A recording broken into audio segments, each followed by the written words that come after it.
Obrigado, Flávia. Obrigado a todos. Muito boa tarde, bem-vindos, bem-vindas. Nossa, que galera, hein? Pô, agora eu tô me sentindo importante. Muito legal. Tá parecendo um estádio de futebol isso aqui. Que maravilha, que maravilha. Eu tava ouvindo aqui no... um pequeno briefing ou preparação que o pessoal me passou.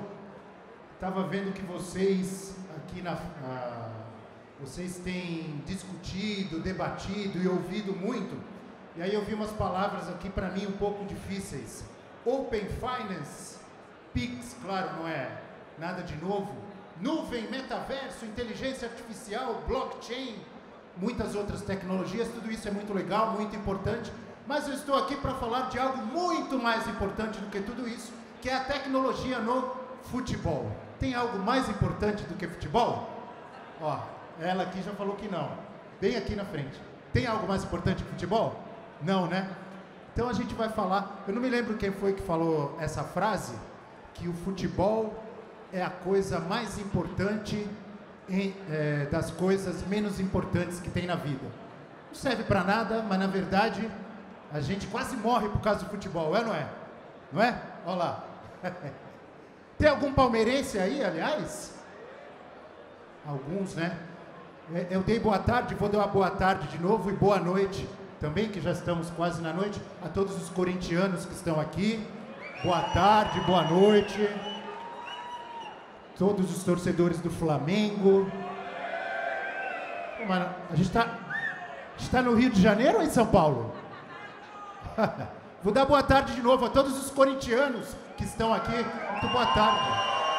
Ah, bom.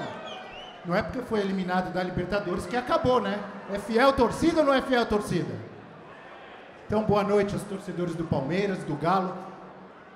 A gente vai falar aqui daqui a pouco sobre a tecnologia do futebol, aplicada nos esportes ou no futebol. Ah, ela reclamou aqui. Desculpa. Boa noite aos São Paulinos. Já levei bronca aqui. Boa noite aos santistas. Tem torcida do peixe. São Paulo e Ceará hoje. Tem palpite? São Paulo e Ceará? 3-0 São Paulo, ela falou aqui. Então, a gente não vai falar só de... Nós vamos falar de tecnologia na nossa resenha, o nosso bate-papo aqui. Mas vamos falar de Libertadores, vamos dar palpites para Libertadores, que nem a moça aqui já deu o palpite dela para a Sul-Americana, para São Paulo e Ceará.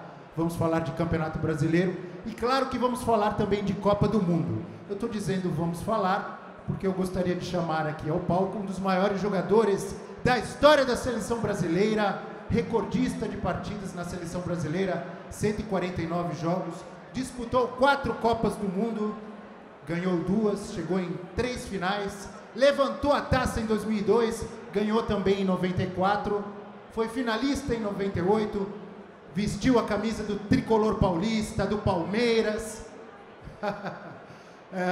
campeão em 92, né? É isso aí, campeoníssimo no São Paulo, jogou no Palmeiras, Roma, Milan, Juventude, Cafu, grande Cafu.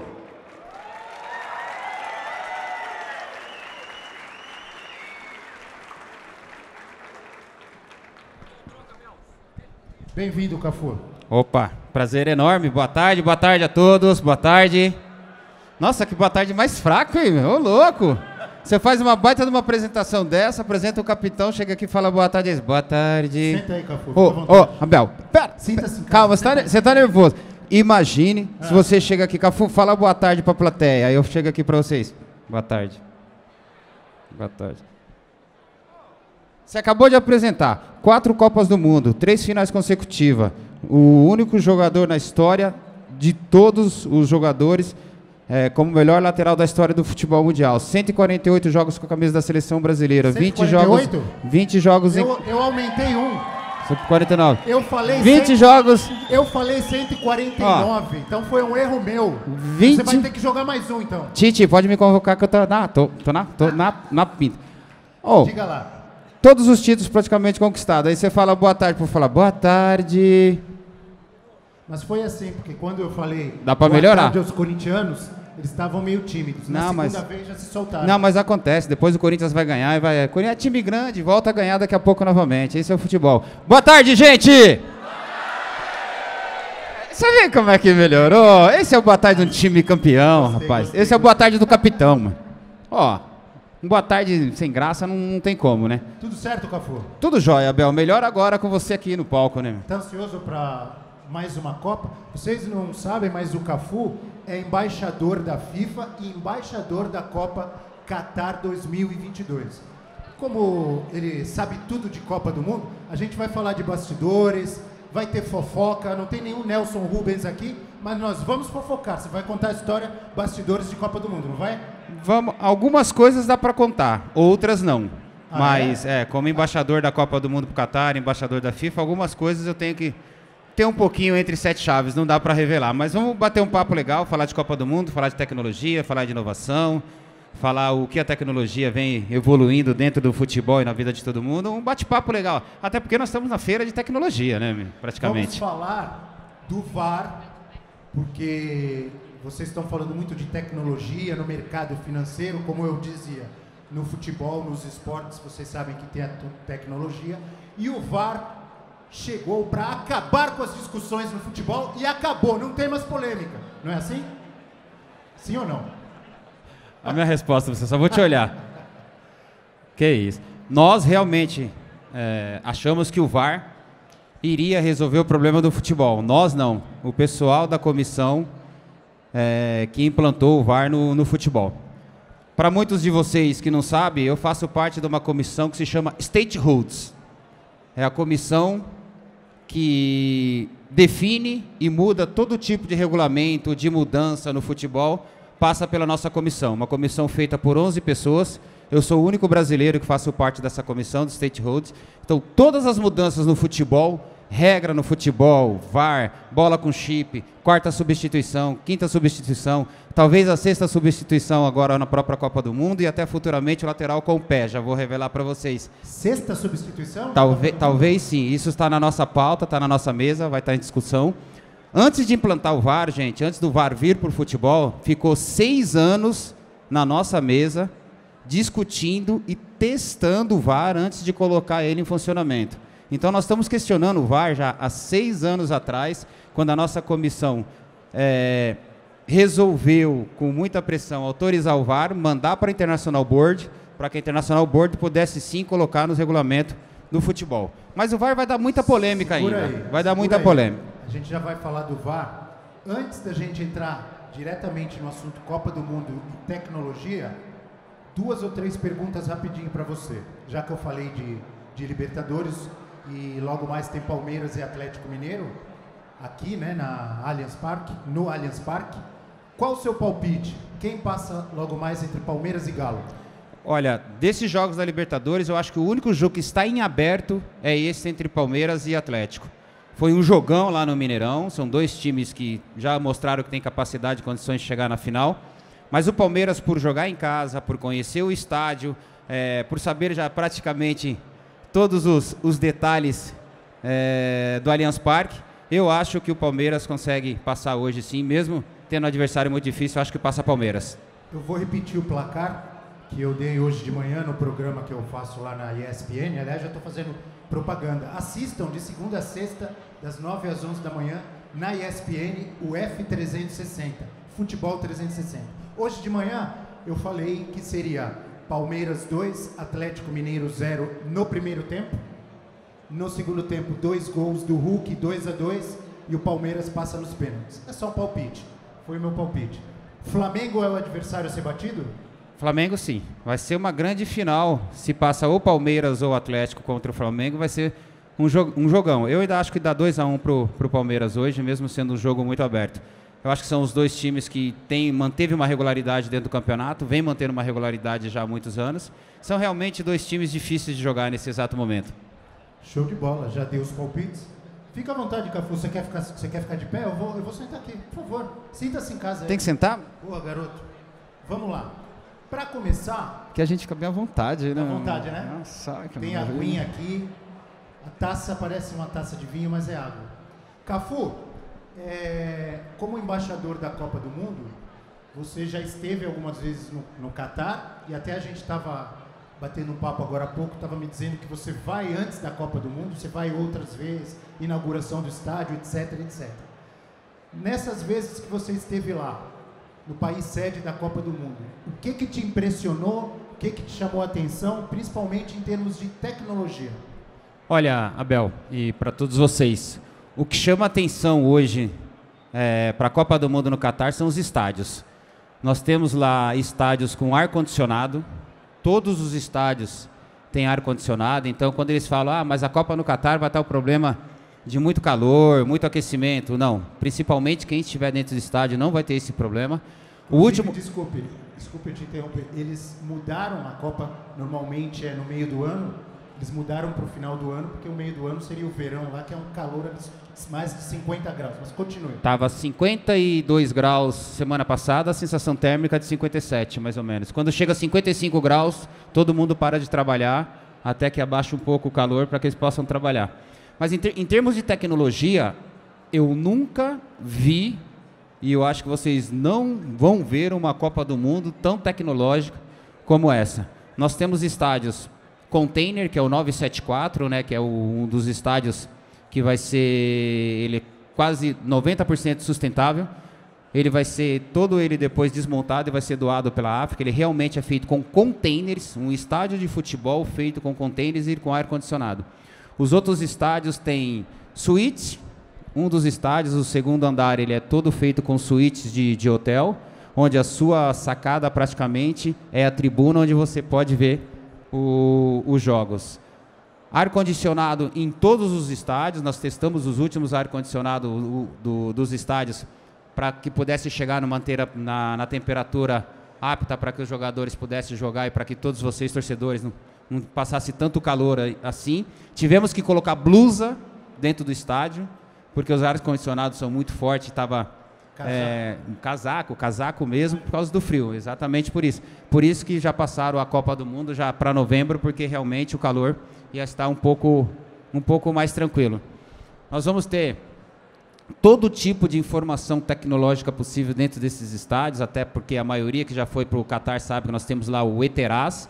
Através desse ETERAS, que é o seu passaporte para que você possa entrar no país, sem isso você não entra. No ETERAS ele te dá endereço, o hotel onde você vai ficar, tipo sanguíneo, se você tem Covid, se você não tem, se você foi infectado ou não. Então, em termos de tecnologia, eu nunca vi estádios e um país se preparar tão bem como o Catar se preparou para essa Copa do Mundo.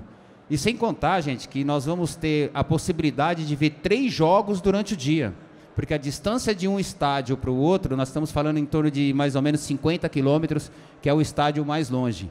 Então, é uma Copa do Mundo que vai ser sediada em uma única cidade, onde você não vai ter problema de ficar mudando de hotel, mudando de transporte aéreo, mudando de cidade, mudando de país. Então, o Catar vai te dar todas essas facilidades.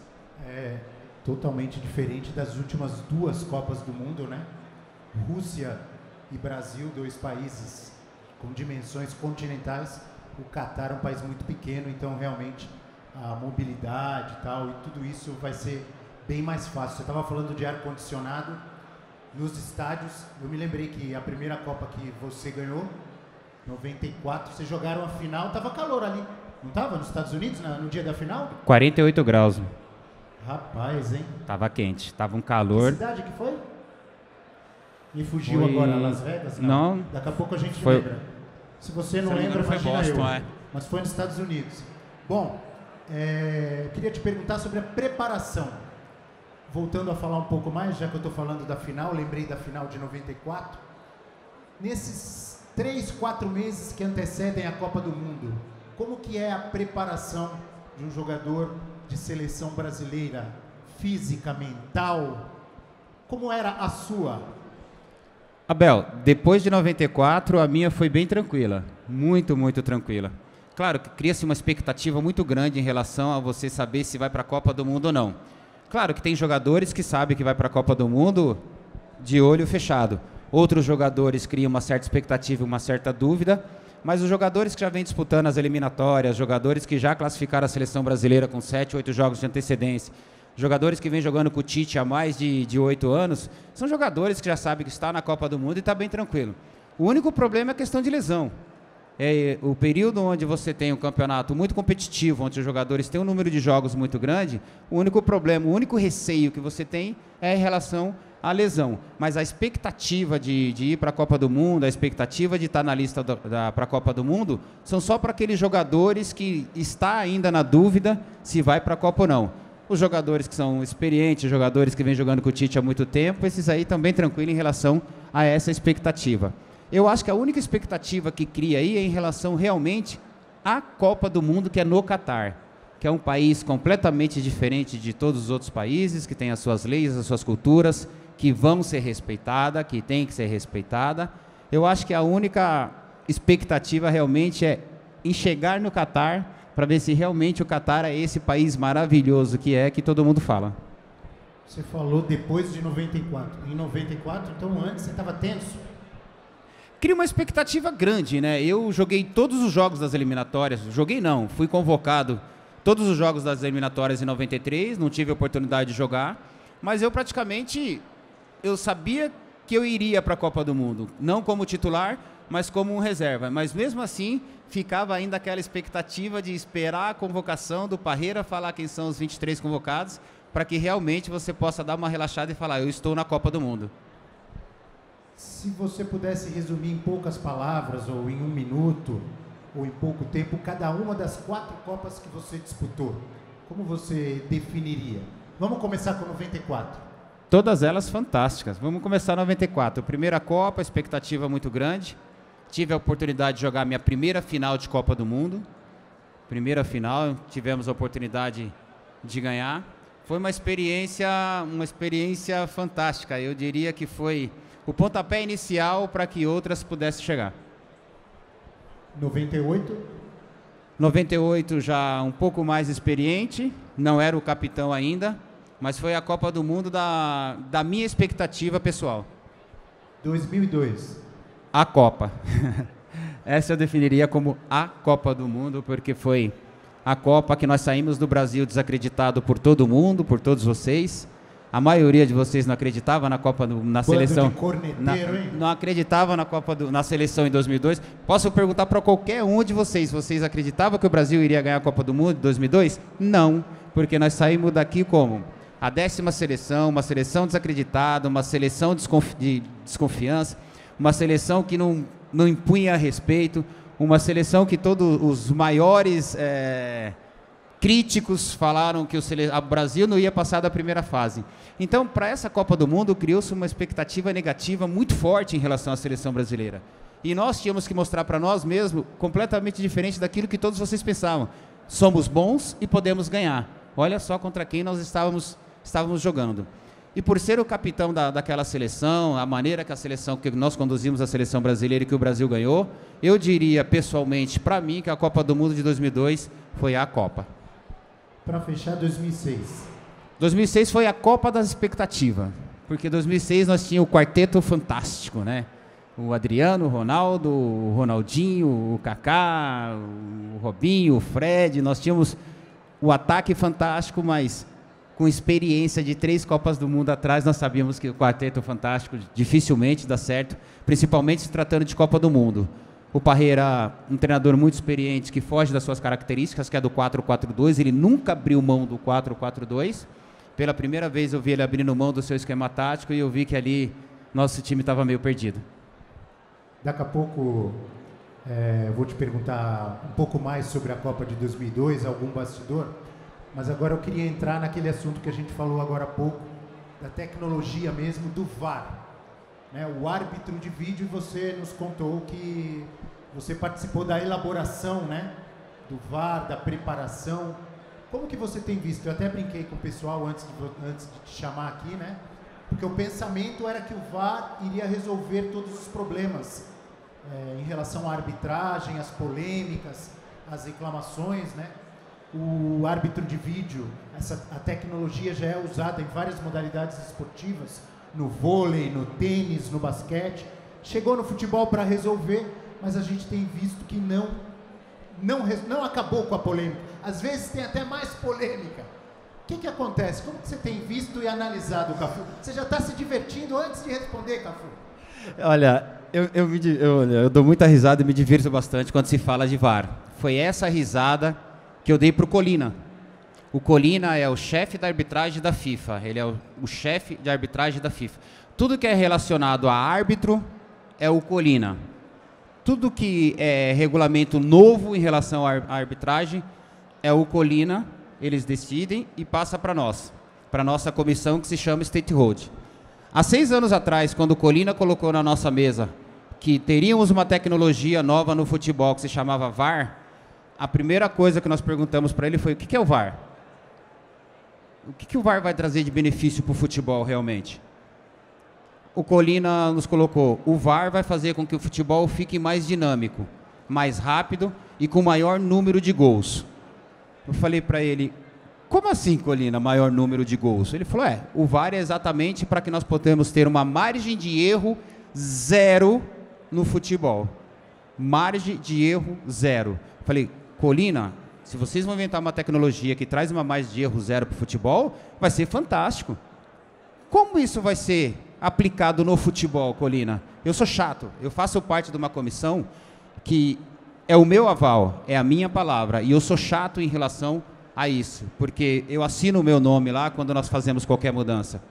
E eu tenho que dar minha justificativa porque eu sou a favor ou porque eu sou contra. E tudo que eles passaram para nós até hoje, eu acho que eu fui um dos poucos que fui contra. Eu falei: Colina, você está inventando uma tecnologia para que você possa melhorar o número de gols de futebol, o número de ações rápidas no futebol e com menos parada, é isso? É isso. A primeira colocação que eu faço para você, Colina, é o seguinte: quantas vezes o VAR vai poder parar o jogo? Aí o Colina parou, pensou, demorou para responder. Eu falei: tudo bem, Colina.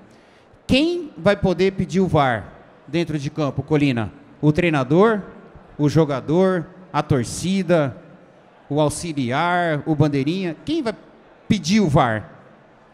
Aí o Colina parou. Tem outras modalidades, no basquete, por exemplo. Enfim. Não, o basquete você pede, o vôlei você pede, você pode pedir. Porém, aí vem a outra pegadinha. Eles pedem, só que se não for verídico, o ponto vai para o adversário. E nesse caso, não. E eu questionei o Colina exatamente em relação a isso.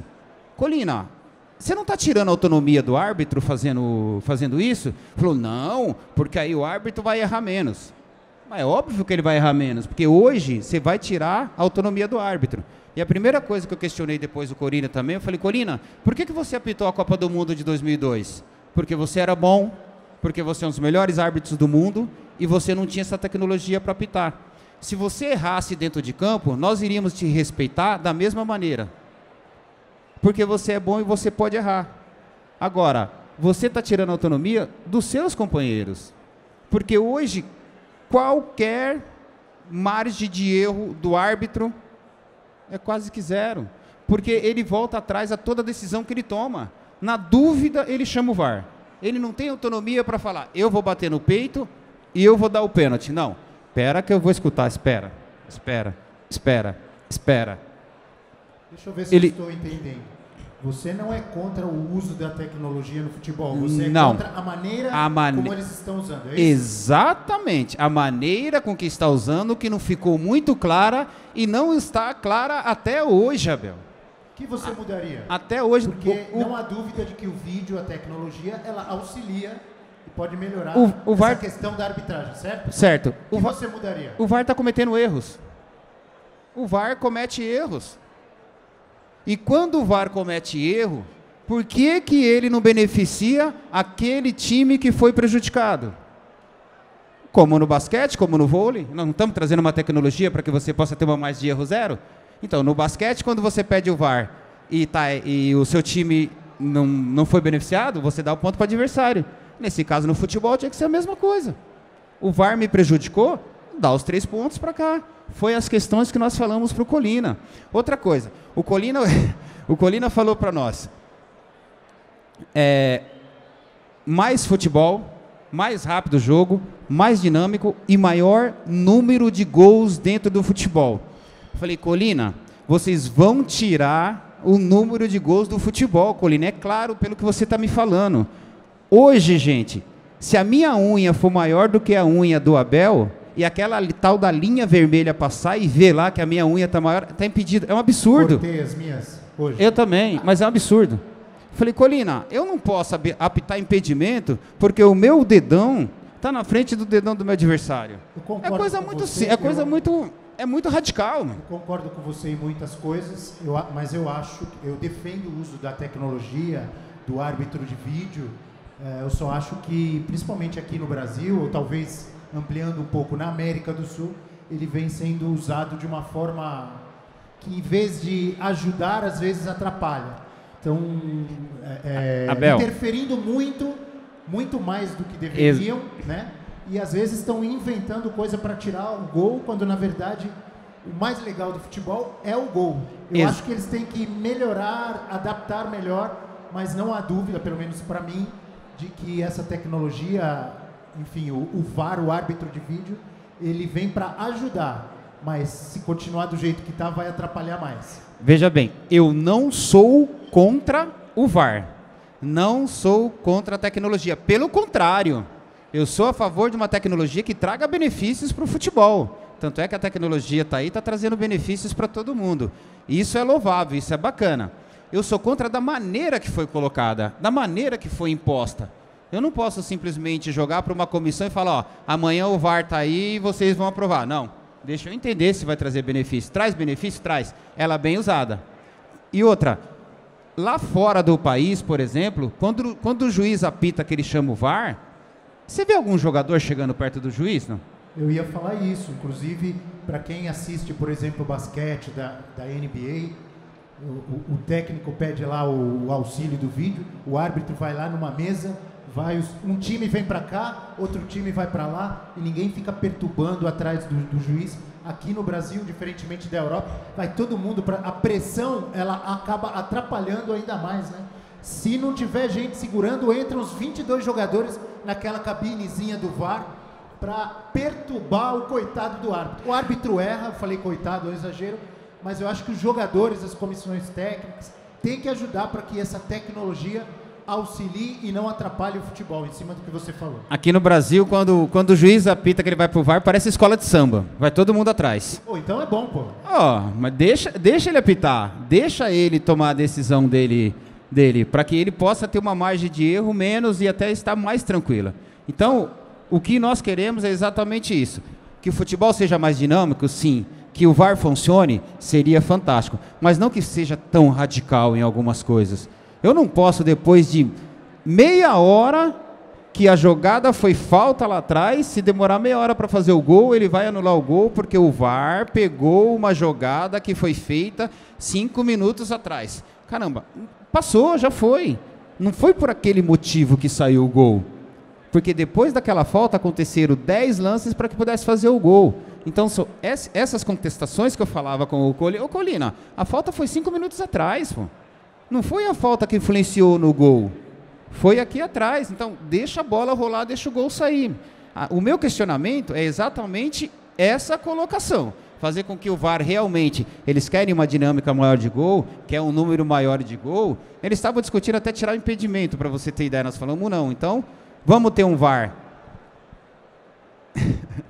Eu não vou falar essa palavra. Vamos ter um VAR que trabalha... Não, vamos ter um VAR que trabalha bastante, vamos ter um VAR que ajuda todo mundo e vamos ter um VAR que realmente faça com que o futebol seja mais dinâmico.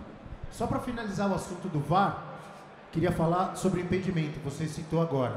Lá na Premier League, na Inglaterra, eles deram uma engrossada naquelas linhas que eles colocam, né, na marcação do impedimento, porque como você disse agora há pouco, os caras têm anulado alguns gols usando essa tecnologia do árbitro de vídeo, eles colocam aquelas linhas, né? E às vezes, como você brincou, por causa do tamanho da unha, ou do cabelo, do topete, tamanho do nariz, claro que eu estou exagerando, mas um detalhezinho, poucos centímetros, o gol é anulado. Se eles engrossarem aquelas linhas, vai beneficiar muito mais os gols. Você não acha que poderia ser imitado isso que foi feito lá na Inglaterra, aqui? Daqui a pouco vai estar para cá. Vai? Vai. Informação? Vai estar, daqui a pouco vai estar para cá. Porque é fato, Abel. A linha que mede, que o VAR mede, é uma linha de uma régua. Cara, uma régua você não pode dar impedimento por esse simples fato. São coisas que não vai entrar na minha cabeça e vocês não vão me convencer que isso está certo. Então nós queremos dinâmica de gol, queremos mais gol, vamos inventar uma regra, um regulamento para que o futebol fique dinâmico e saia mais gols. Essa faixa que eles colocaram no futebol inglês, eu acho que isso aí vai virar moda sem dúvida nenhuma para que possa sair mais gols no futebol. Cafu, como que técnicos, comissões técnicas têm usado a tecnologia, o digital, enfim, para trabalhar jogadas, estratégias, pensamento de jogo, tática? Isso já existia, eu imagino, na sua época, até com o Vanderlei Luxemburgo, você trabalhou com ele, mas como que você vê essa evolução? O que mudou no futebol? O que tem de novidade hoje, de evolução, de auxílio da tecnologia na preparação dos times, na estratégia de jogo? Eu acho que quem trouxe a tecnologia para o futebol foi o Luxemburgo. As primeiras palestras que eu tive com o Luxemburgo no Palmeiras, ele já tinha o computadorzinho dele, que mexia com laser, que a gente até sacaneava ele, né? Fala, pô, esse lateral aí no seu computador corre muito, ataca bastante. Então, já há muitos anos atrás, a tecnologia entrou no futebol. E isso é legal. A tecnologia no futebol ela é viável desde que ela seja de uma maneira que faça entender, que ela te traga benefícios para que você possa usar dentro de campo. Por exemplo, ajudava e muito. Você pegou a época da lousa também. Peguei da lousa, da pranchetinha. Por exemplo, na sua época, não tinha essa tecnologia que tem hoje da informação. Na sua época, era você dentro de campo. Eu acho que até tem uma foto nossa. Você nos entrevistando e depois de meia hora, 40 minutos, que você ia passar a informação para o outro lado. Já que você citou, eu cheguei lá em 97, quando eu comecei no jornalismo esportivo. Eu trabalhava no jornal Lance. Eu cheguei a passar matéria por fax. Fax nem existe. Hoje, com 1 segundo no celular, a matéria está no mundo inteiro. Então, a tecnologia veio realmente para ajudar. Eu acho que a tecnologia veio para que pudesse resolver a maioria dos nossos problemas. Até palestra online nós estamos fazendo hoje. Reunião online nós estamos fazendo hoje. Então, a tecnologia, ela bem usada, a tecnologia bem empregada, é ótimo. E no futebol, a tecnologia hoje faz parte praticamente de toda a parte da preparação do futebol. Porque hoje os treinamentos, todos hoje são no banco didático, as musculações hoje são todas com chavinha, onde você coloca lá e o aparelho praticamente te dá tudo o que você tem que fazer. E sem contar a maneira que a tecnologia entra hoje para fazer um estudo até biológico do seu corpo inteiro. É tudo tecnológico. E são todas tecnologias que não tinha antigamente. Antigamente você ia medir o percentual de gordura, você vinha com um aparelho desse tamanho assim, colocava no cara para você medir a gordura. Hoje vocês têm a biopedância, é uma tecnologia nova que vem ajudando dentro do futebol. Hoje nós temos os scouts, que são as pessoas que mexem com tecnologia para saber o seu posicionamento, a maneira de você jogar, a maneira de você atacar, te dá quanto você correu, quanto você não correu, quanto você poderia correr. Então a tecnologia... Exato, usa o GPS para saber quantos quilômetros você fez. Então a tecnologia bem empregada, principalmente no futebol, é de grande valia. Quantos quilômetros você corria por jogo? Eu já cheguei a correr 22 quilômetros no jogo. Rapaz... Corria, 22. Dava umas caneladas, mano. Eu não tinha preguiça de correr, né? Hoje os lateral tem preguiça de correr, eles não chegam na linha de fundo mais. É verdade, aquela história que eu ouvi muitas vezes, mas nunca ouvi de você, que o Tele Santana no São Paulo, ele pegou no seu pé, você tava... Eu ouvi essa história assim, se tiver errado você já me corrige, já fala, não foi nada disso, ou conta pra gente como foi. Enfim, que o Tele Santana era seu técnico no São Paulo, você estava com dificuldade para acertar cruzamento e o Tele chegava, Cafu, é assim, ficou te perturbando, fazendo você repetir até você melhorar. Foi assim ou não? Olha, graças a Deus o Tele me perturbou, mano. Porque se não fosse isso, eu não ia ser o melhor lateral da história do futebol, não ia ser o melhor passador durante 15 anos do futebol italiano e não ia ser o melhor lateral considerado pela FIFA durante 5 anos seguidos. Graças a Deus ele me ajudou nisso. Mas quando se fala... Foi assim a história? Foi assim? Não foi... Eu com o professor Telê, nós tínhamos um Pendolino, alguém tem um italiano aí. Nós tínhamos uma relação muito boa. Por quê? O Telê amava treinar, dar treino, e eu amo treinar. Eu falava que juntou a fome com a vontade de comer. Eu amo treinar, até hoje eu treino. Eu saio para correr 6 horas da manhã, eu vou para musculação 7 horas da manhã, eu gosto. Tá fininho. Eu gosto de correr.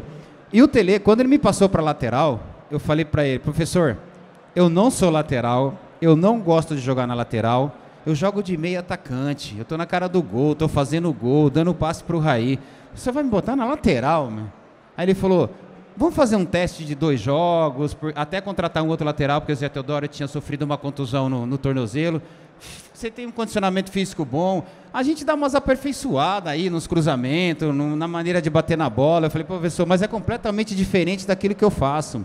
Pô, lateral tem que deitar o corpo para bater na bola, tem que bater bola de curva. Na cara do gol você dá uma bica, você faz gol, é o melhor em campo. Aí ele falou, vamos fazer o seguinte, vamos treinar? Falei, professor, vamos, não tenho preguiça mesmo. Amanhã você chega meia hora antes. Aí eu chegava meia hora antes, todo treino, e saía meia hora depois, não contente. Eu falei, quer saber? Eu acho que eu vou treinar um pouco mais. E ficava treinando e aperfeiçoando. Domínio de bola, batida rápida e cruzamento. Domínio de bola, batida rápida e cruzamento. Domínio de bola, batida rápida e cruzamento. Fiquei treinando. Quando eu errava, o Telê olhava lá do outro lado e só fazia assim. Aí ele falava, verdade, ele falava, algumas vezes ele falava assim, você acha que eu não tô vendo, né, Cafu? Ele tá olhando. Cara chato, hein? Chato. Mas hoje você agradece a ele, né? Agradeço do fundo do meu coração. Nós ficamos 7 anos eu chamando ele de chato e ele insistindo para eu cruzar. Graças a Deus eu escutei o que ele falou, mas o Telê me ensinou muito, eu aprendi muito com o professor Telê. É um disciplinador, é um treinador que insiste quando ele sabe que a pessoa tem capacidade. O professor Telê extraía o máximo da sua capacidade. Se ele insistia com você, é porque ele sabia que você era capaz. Ele sabia que eu era capaz de fazer aquilo. Só que eu queria jogar de centroavante, não queria jogar de lateral. Então ele falou assim, você vai se transformar num bom lateral. Me transformei num bom lateral. História maravilhosa, né? Maravilhoso ouvir isso de você aqui, Cafu. E só para completar o que eu estava falando do uso da tecnologia também na preparação dos técnicos, já ouvi falar de muitos técnicos que hoje em dia eles passam vídeos, por exemplo, logo mais tem Palmeiras e Atlético Mineiro. Não me lembro se o Abel Ferreira e a comissão técnica dele, se eles usam isso no Palmeiras.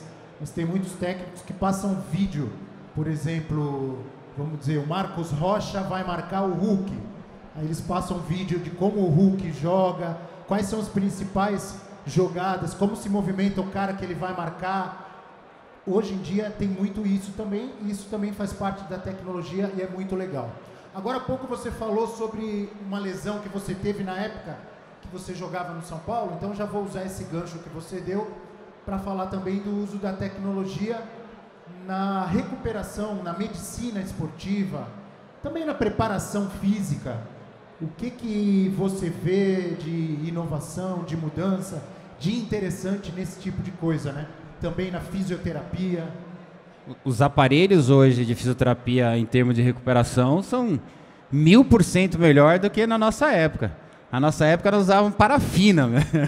Não sei se vocês chegaram a pegar parafina, mas eu usei muito parafina para curar a lesão de tornozelo. Enfiava o pé na parafina lá e deixava, queimava, tirava, água quente, água fria. Ardia? Queimava na realidade. Nossa. E hoje não. Hoje tem aparelhos que você coloca no pé e o seu pé já sai de lá como se fosse um novo pé. Mas até na parte da preparação a tecnologia evoluiu bastante. Na parte da fisioterapia a tecnologia evoluiu bastante. Basta você ver os aparelhos que tem hoje para recuperação, né? É completamente diferente dos nossos aparelhos antigamente. Antigamente nós íamos fazer calor, você enfiava o seu corpo dentro de um forno, colocava uma coberta em cima desse forno e aquecia as partes que você precisava aquecer. Hoje, com um aparelhinho desse tamanhozinho, você acaba fazendo tudo isso. Então, a tecnologia veio realmente para que pudesse inovar e melhorar ainda mais o condicionamento físico, porque a tecnologia faz com que você melhore a cada dia que passa. Até para prevenir lesões também, né? Tem aquele exame de secar, não é? Já tinha na sua época? De sangue? mostra se o jogador tem maior possibilidade de se lesionar, de ter uma lesão muscular, não é isso? Isso tem.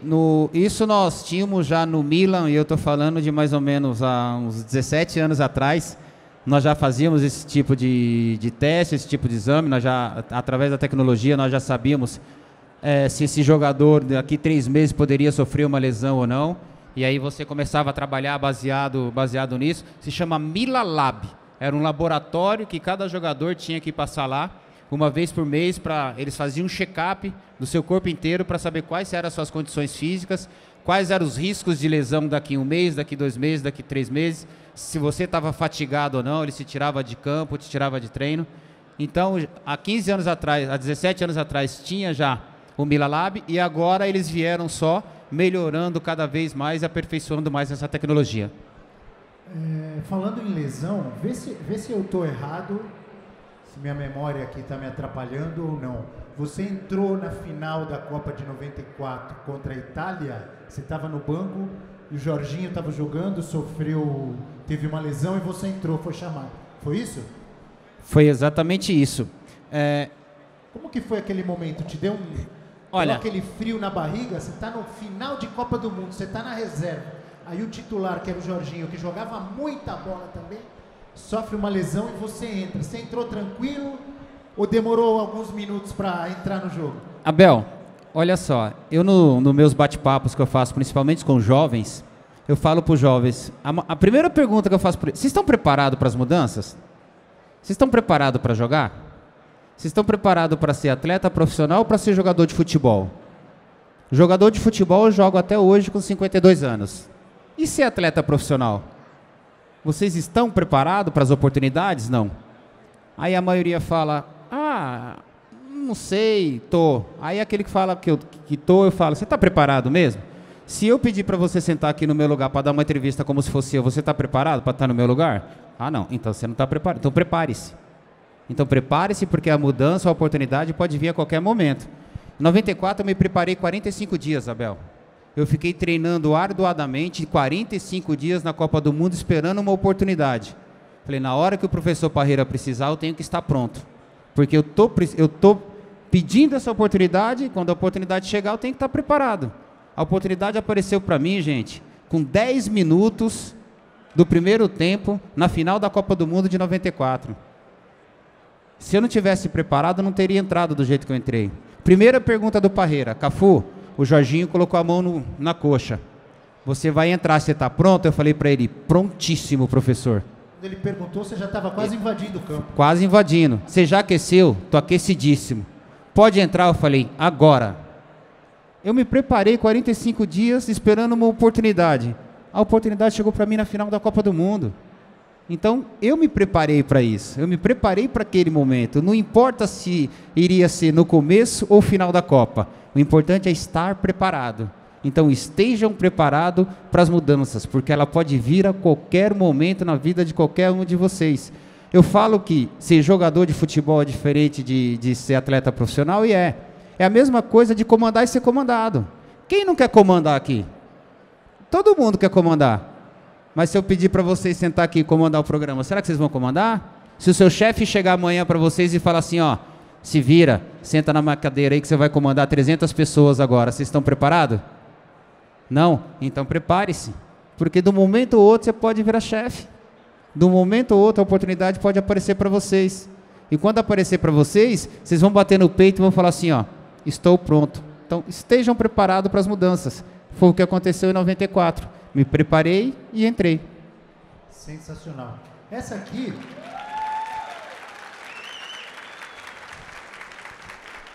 merece, né? É o professor Cafu. Você é o cara, Cafu. Essa aqui tem até a ver também um pouco mais com a área em que eu atuo. E eu vou até ler essa pergunta. Olha, falando agora sobre como a tecnologia mudou a forma de torcedores acompanharem os jogos. A transmissão simultânea de jogos em diversos canais ao mesmo tempo permitiu que a população pudesse escolher qual jogo acompanhar e até assistir a mais de um jogo simultaneamente. Eu às vezes, me preparando lá para os programas que eu participo na ESPN, não só eu, companheiros meus, às vezes a gente assiste 2 jogos ao mesmo tempo. Eu confesso que eu me atrapalho. O PVC, eu trabalhei com o PVC, o Paulo Vinícius Coelho, trabalhei com ele no Lance, trabalhei com ele na Fox, hoje ele está no Sport TV, eu estou na ESPN. Eu invejo, no bom sentido, o PVC, porque ele chega a assistir 3 jogos ao mesmo tempo. Eu não consigo. Eu coloco por exemplo, eu não sei, São Paulo e Ceará hoje, eu acho que vai ser um pouco antes, mas se fosse no mesmo horário do Palmeiras e Galo, eu escolho um que eu vou prestar mais atenção, deixo na minha frente, e ali do lado, ou aqui no celular, o outro eu fico olhando, se tem um gol, uma jogada importante, mas assim, assistir os 2 eu acabo não prestando atenção em nenhum dos 2, né? Mas a tecnologia também nos ajuda a isso. Completando a pergunta, como esse futebol on demand, né, ou em vários veículos, streaming, TV a cabo, etc., colaborou para a evolução dos negócios e atração de patrocinadores? O que você gostaria de falar sobre isso? Hoje é uma maravilha você ver 4 jogos na televisão. Hoje em dia, a tecnologia da televisão, você coloca lá, tem 4 telas para você ver aquelas... Você consegue? Consigo e gosto, eu amo futebol. Então você tocaria bateria. Bateria eu não consigo. Bateria tem que dividir o cérebro em umas 3 ou 4 deixa eu ver, o pandeiro até que eu tocaria se tivesse, mas agora a bateria não. Mas você consegue dividir a tela hoje e ver 4 jogos em uma tela. Antigamente você mal via um jogo. Quando a televisão não chiava, que você tinha que ir lá na antena colocar o bombril para ver se ia pegar, né? Você falava pra direita, pra esquerda, para, e o cara quase caindo do telhado, né? Hoje em dia não, hoje a tecnologia veio e você consegue ver jogos no telefone celular. O celular hoje te dá todas as informações que você precisa. A televisão hoje você consegue ver os canais com dublagem em inglês, no idioma que você quer. Então realmente essa evolução, gente, para quem está antenado, para quem gosta e para quem sabe, realmente veio para ficar e está nos ajudando de uma maneira excepcional, de uma maneira fantástica. Estava arrumando meus papéis aqui, ouvindo o que o Cafu dizia, eu me lembrei de uma história que eu vou contar rapidinho, só para a gente ver a diferença também, né, da tecnologia. Eu morei lá nos anos 80, exatamente de 83 até 1986, eu morei no Catar, nesse país que vai ser sede agora da Copa do Mundo, porque meu pai foi trabalhar lá. Em 1983 não tinha internet, não tinha celular, eu estava lá no Oriente Médio, do outro lado do mundo, e queria acompanhar o que estava acontecendo no futebol brasileiro. Sabe como eu fazia, Cafu? Eu tinha um rádio de ondas curtas, vocês sabem o que é isso? Rádio de ondas curtas. Eu tenho um em casa, por incrível que pareça, tenho. Eu tinha um rádio de ondas curtas e aí eu ia... Eu não sou tão velho assim não, mas eu tenho um. Ah, é do teu tempo. Era do meu pai. Eu ligava aquele rádio de ondas curtas, levantava a antena assim, e ali ia rodando o dial e vão aparecendo, né? Você vai sintonizando rádios de diferentes partes do mundo. Então ia rodando o rádio da Índia, do Japão, da Inglaterra, dos Estados Unidos, e lá do Oriente Médio, lá do Catar, eu sintonizava a Rádio Globo do Rio, e por ali eu conseguia acompanhar os jogos e saber o que estava acontecendo no futebol brasileiro. Ou era assim, ou era ligando, telefonando para alguém, perguntando, pô, como é que foi o jogo, tal. Isso em 1983. Hoje em dia você pega o celular e você assiste um jogo de praticamente aí, de todas as grandes ligas do futebol do mundo, obviamente pagando, né? Ou tem muita coisa pirata também, mas de qualquer maneira, como chama a atenção, né? Esse avanço da tecnologia é uma coisa sensacional. Cafu, vamos falar um pouquinho de ações sociais, porque você tem uma história, né, com projetos sociais, com apoio a crianças, a jovens, a Fundação Cafu, que você fundou muitos anos atrás. Como que você vê, como que você analisa, o que você tem a dizer sobre esse tipo de projeto de ações sociais? Olha, quando fala de projeto social, eu abro até o sorriso, né? Eu amo projeto social, gente, eu amo. Eu estou já engajado em projetos sociais há mais de 25 anos, vem desde a época do meu pai e da minha mãe, que eles vêm fazendo essas ações. Eu achei que depois que eu parasse de jogar futebol, eu ia dar uma quietada, ia ficar tranquilo em casa curtindo a vida, não, mas aí eu me meti em fazer várias obras. Uma delas nós temos um projeto em Moçambique, que nós construímos casas para as pessoas de Moçambique. Nós temos um projeto em Amatrice, na Itália, que foi aquela cidade que foi devastada pelo terremoto. Nós temos um projeto de reconstrução de todas aquelas casas, que é o mesmo projeto de Moçambique. Nós temos um trabalho agora que se chama Cafuzinhos do Sertão, no sertão de Alagoas. São bem no sertão mesmo, dá 350 quilômetros de Maceió. Um lugar, por incrível que pareça, onde o índice de fome ainda existe, principalmente se falando de Brasil. Nós pegamos crianças de 13 anos completamente desnutridas. Depois que nós entramos com esse trabalho social lá, as crianças já tiveram um pouco mais de esperança, já está um pouquinho mais gordinha e já está tendo esperança de que alguém possa olhar para eles e fazer com que eles se integrem na sociedade, tendo o mesmo direito de igualdade. Eu tive a Fundação CAFU durante 15 anos, com 1.250 crianças, 1.250 atendimento mensal. O trabalho da Fundação CAFU não é escolinha de futebol. O nosso foco, nosso objetivo é a inclusão social, fazer com que as crianças se integrassem na sociedade tendo o mesmo direito de igualdade. Porque nem todo mundo vai ser jogador de futebol, mas cidadão, todos eles têm o direito de ser. Isso você dá cidadania para uma criança, dando para ela esperança e mostrando para ela que ela é importante para a sociedade, mostrando para ela que ela pode ser capaz de fazer aquilo pela sociedade. A maior mentira do mundo... A maior mentira do mundo que eles falam para nós, principalmente quando vem essas pessoas do lado de fora, é que falar que nas favelas só tem bandido. É a maior mentira do mundo. Mas a maior verdade do mundo é que se você não der oportunidade para uma criança, você transforma ela numa coisa ruim. Mas se você der uma oportunidade para ela, você transforma ela num cidadão. Então o que falta hoje para as nossas favelas, para a nossa sociedade, é a oportunidade para que essas crianças possam se integrar na sociedade, tendo o mesmo direito de igualdade, que é isso que a Fundação CAFU fazia lá no Jardim Irene.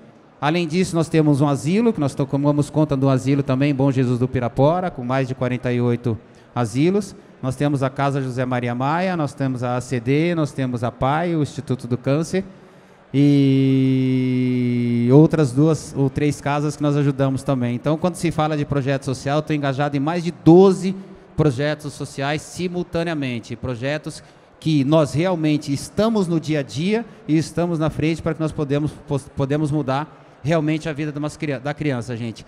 Porque às vezes para você mudar a vida de uma criança basta uma palavra de esperança, você pode, você consegue, você vai fazer, um abraço, um aperto de mão, um bom dia, uma boa tarde, um sorriso, você muda a vida das pessoas. E nós podemos mudar a vida das pessoas através disso. Principalmente das crianças. As crianças são os nossos maiores repetidores. As crianças são realmente os transformadores das nossas casas. Por isso que nós estamos investindo muito nessas crianças, para que nós podemos ter um futuro um pouco melhor. Essa sociedade aí fora é uma sociedade tão poluída, mas tão poluída, que nós não podemos poluir as nossas crianças. Nós temos que fazer com que essas crianças despoluam essa sociedade, trazendo o direito de igualdade para todos.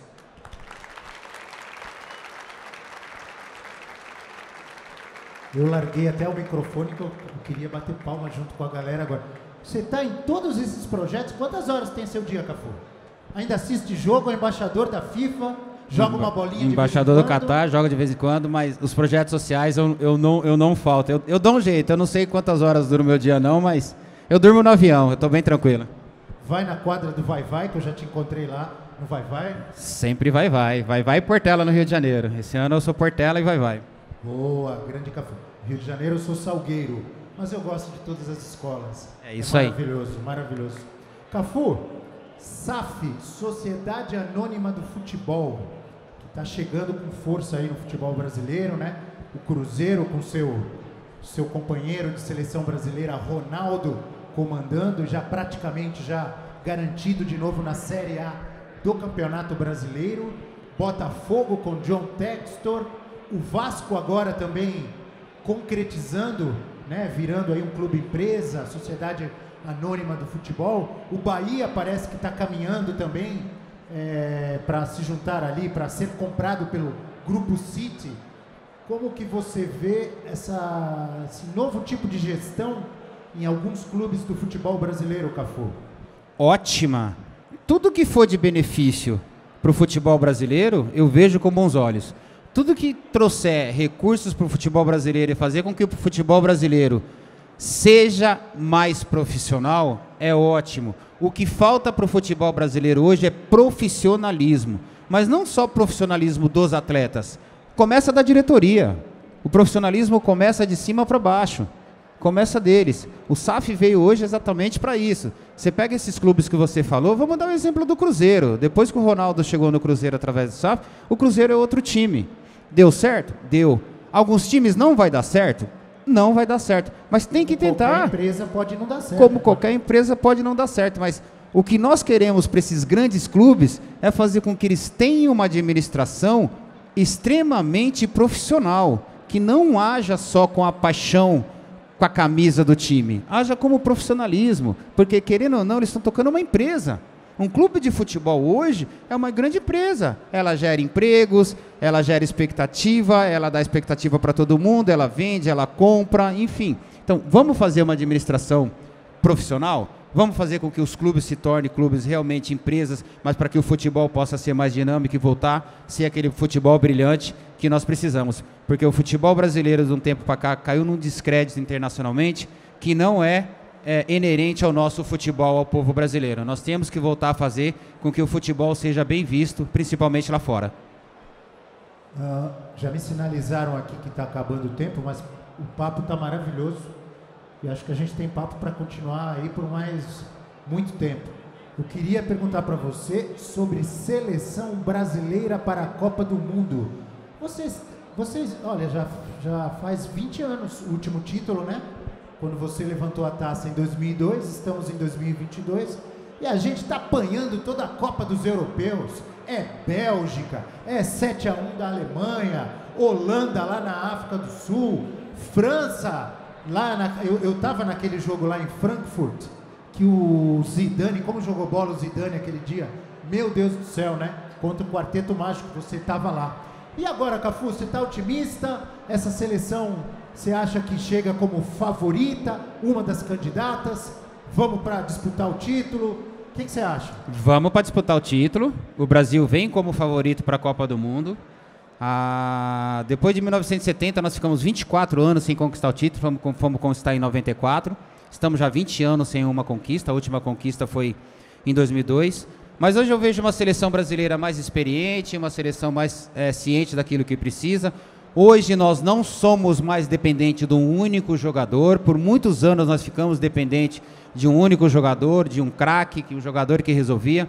Mas hoje eu vejo em torno desse craque pessoas que têm a mesma linha de raciocínio que ele, que tem quase o mesmo futebol que ele, que é tão capaz de resolver um jogo quanto ele. Isso fez com que a seleção brasileira crescesse bastante, fez com que ele amadurecesse bastante e fez com que ele jogasse para o grupo. Por isso eu vejo a seleção brasileira na Copa do Mundo de 2022 como uma das favoritas, como uma seleção que vai brigar pelo título e uma seleção que vai dar muito alegria para o povo brasileiro. Eu sou patriota, eu amo a seleção brasileira, eu amo futebol, e eu vou torcer sempre para a seleção brasileira. Eu tenho certeza que a seleção brasileira vai fazer uma excelente Copa do Mundo. Mas o Romário, semana passada, ou retrasada, eu não vou me lembrar qual foi o podcast, ele disse, opinião dele, em 94 a seleção jogou para mim, em 2002 jogou mais para o Ronaldo, para o Rivaldo, e em 2022 tem que jogar para o Neymar. Você concorda? É mais ou menos isso? Concordo, porém vou fazer uma ressalva nisso. Ninguém ganha nada sozinho, vamos começar por aí. Ninguém ganha uma Copa do Mundo sozinho. Ninguém vende sozinho, ninguém filma sozinho, ninguém bate meta sozinho e ninguém administra uma empresa sozinho. O Romário não ganhou a Copa sozinho. Ele ganhou a Copa porque tinha um time que jogou para que o Romário pudesse se destacar. Isso é verdade. 2002 nós jogamos para o Ronaldo e para o Rivaldo. O time jogou para o Ronaldo e o Rivaldo para que eles pudessem se destacar. 2022 nós temos o Neymar. O time tem que jogar para o Neymar para que o Neymar possa se destacar. Qual que é o nosso maior craque do futebol hoje brasileiro? É o Neymar. Então, montar um esquema para que o Neymar possa jogar, para que ele possa fazer aquilo que ele sabe fazer, que é jogar futebol. Mas, para isso, precisa ter um grande treinador, um grande esquema tático e jogadores que tenham consciência de jogar para esses jogadores. Não que ele vai ser o melhor, mas que ele vai ser o melhor na posição dele. Ele vai ser o melhor na posição dele. Mas, em outras posições, nós temos outros grandes jogadores que podem ajudar. Porque eu costumo falar... para todo mundo, principalmente quando eu vou nos bate-papo, que eles falam, Cafu, como é que você fez para motivar os meninos em 2002 na Copa do Mundo? Dando para eles o que eles mereciam, mostrando para eles que cada um deles era importante naquilo que eles faziam, que cada um de nós era importante na nossa profissão e na nossa posição. Aí você ia falar para mim, Abel, então, Cafu, você não vai ser o melhor jogador da Copa do Mundo? Falar, o melhor jogador da Copa do Mundo eu não vou ser, não. Mas o melhor lateral você. Melhor do que eu, ninguém vai ter. Porque eu vou jogar na minha posição. Porque eu sendo o melhor lateral, o Ronaldo sendo o melhor centroavante, o Marcão sendo o melhor goleiro, o Rivaldo sendo o melhor meia, nós vamos juntar tudo isso imbuído no único pensamento, que é a conquista de títulos. Então, divide-se responsabilidade, dá-se responsabilidade a cada um deles, fazendo com que eles se sintam importantes, com a mesma importância do Ronaldo, do Romário, do Bebeto, do Ronaldinho, porque todos eles têm a sua importância igual. Se o Marcão não tivesse pegado aquela falta em 2002, a gente tivesse tomado um gol, era 1-0. Então o Marcão é tão quanto importante o Ronaldo. Então é isso que eles têm que fazer com o Neymar. O Neymar é importante, mas mostrar para as pessoas que estão em torno dele que eles também são importantes, que sem eles a seleção não anda. E sem essa galera maravilhosa, não teria sido tão legal o nosso papo? Exatamente, não teria. Se não fosse vocês hoje, nós não estaríamos aqui. Por isso que eu sempre falo, gente, sejam os melhores naquilo que vocês fazem. Não importa o que seu vizinho faz, não importa o que eu faço, o que o Abel faz. Sejam os melhores naquilo que vocês fazem, independente do que vocês forem fazer. Se for auxiliar de faxina, melhor auxiliar de faxina. Se for o técnico de som, melhor técnico de som. O melhor fotógrafo, a melhor câmera, o melhor apresentador, o melhor iluminador. Sejam os melhores naquilo que vocês fazem. Não queiram ser melhor naquilo que os outros fazem. Seja o melhor no que você faz, porque o que você faz é importante, não só para você, mas para as pessoas que estão do seu lado. E assim chegamos ao fim do segundo dia da Febraban Tech 2022. Eu agradeço a Febraban, a todos vocês, especialmente a você, Cafu. Opa! Muito obrigado. Foi um prazer ter mais esse bate-papo com você e com toda essa galera aí que nos acompanhou. Obrigado pela paciência, pela atenção. Um beijo a todos. E já tem camisa do Tricolor do Morumbi. Tem camisa do Tricolor aí. Obrigado, Abel, sempre bom. Espero ter tirado um pouco da dúvida de vocês, que vocês curtam bastante a feira aí. Valeu, gente. Amanhã tem mais, hein? Amanhã tem mais, hein?